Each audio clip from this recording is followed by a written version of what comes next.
Florion et Liseron.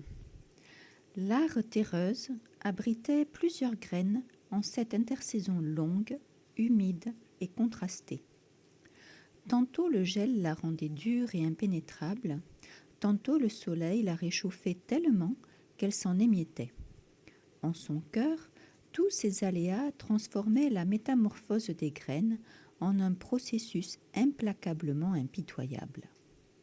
Ces pépites vertes perdaient en masse, en volume, en densité, et voyaient des bouts d'elles-mêmes, fins et ténus, vouloir s'enfuir, dépasser la gaine, la coque, sortir de là vite, alors qu'ils étaient encore si frêles, si fragiles, et qu'ils devenaient cristallins, transparents, translucides, sous la pression du froid, au point qu'ils pouvaient par moments paraître pris dans une lente mais inexorable agonie.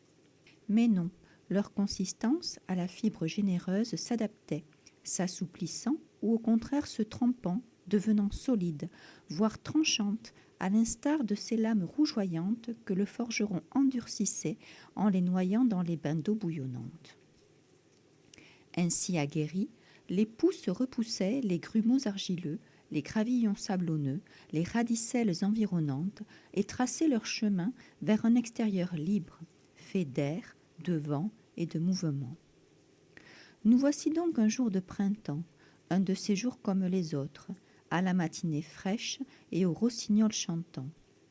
Les pousses ont poussé la croûte de l'art terrestre, et elles sont là, nouvelles, les yeux écarquillés, se regardant elles-mêmes, se regardant les unes les autres, et tout autour d'elles.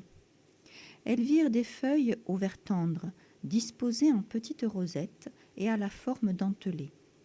Elles semblaient nombreuses, et de se voir ainsi multiples et entourées, elles se sentirent rassurées et confiantes. Elles étaient malgré tout intriguées que là-bas, dans le coin, au pied du mur, il y ait un espace encore vide. Elles s'inquiétèrent. Sûrement une de leurs sœurs, qui n'avait pu résister à la rigueur du frimas, et sous terre était restée. Elles en nourrirent une tristesse passagère, fugace, pensant que bientôt une des leurs viendrait la remplacer.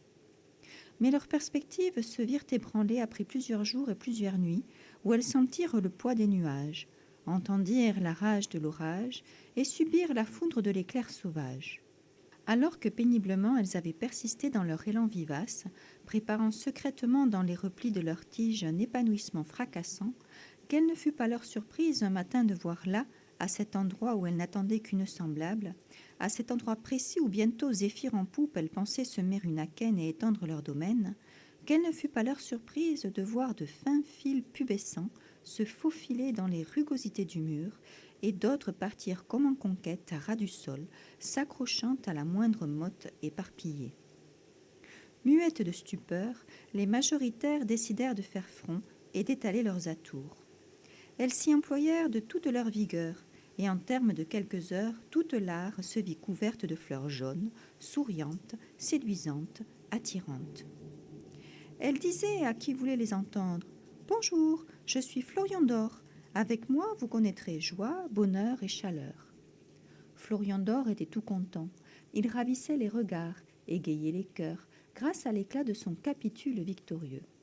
Évidemment, leur attention étant accaparée, les passants oubliaient le petit coin au pied du mur où les discrets fils pubescents poursuivaient leur cheminement. Tranquillement, dans un silence malgré tout volubile, de fines feuilles, en triangles coupants, se déployaient lentement, progressivement, partout où les fils avaient pu se frayer un passage, aussi mince fût-il. Et à l'aube délicate d'une matinée sereine, Florion d'Or se vit encerclé de corolles roses, très fines, qui éveillaient au cœur une sensation de grâce et de douceur subtile. Florion d'Or, interloqué, en perdit sa couleur. En une nuit, sa chevelure blanchit, ses pétales s'effritèrent, son cœur se durcit, et il choisit de prendre le premier courant d'air pour essaimer sur d'autres airs.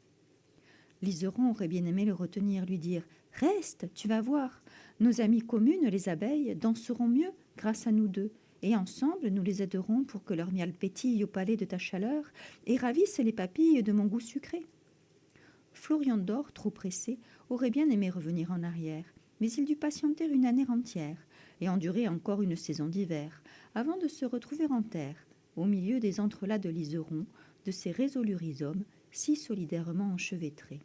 Et c'est en mettant en commun, sans plus aucun dédain, la richesse de leurs dessins que Florian et Liseron purent enfin, sur un même bout de terrain, offrir le meilleur à chacun et finir par ne faire qu'un.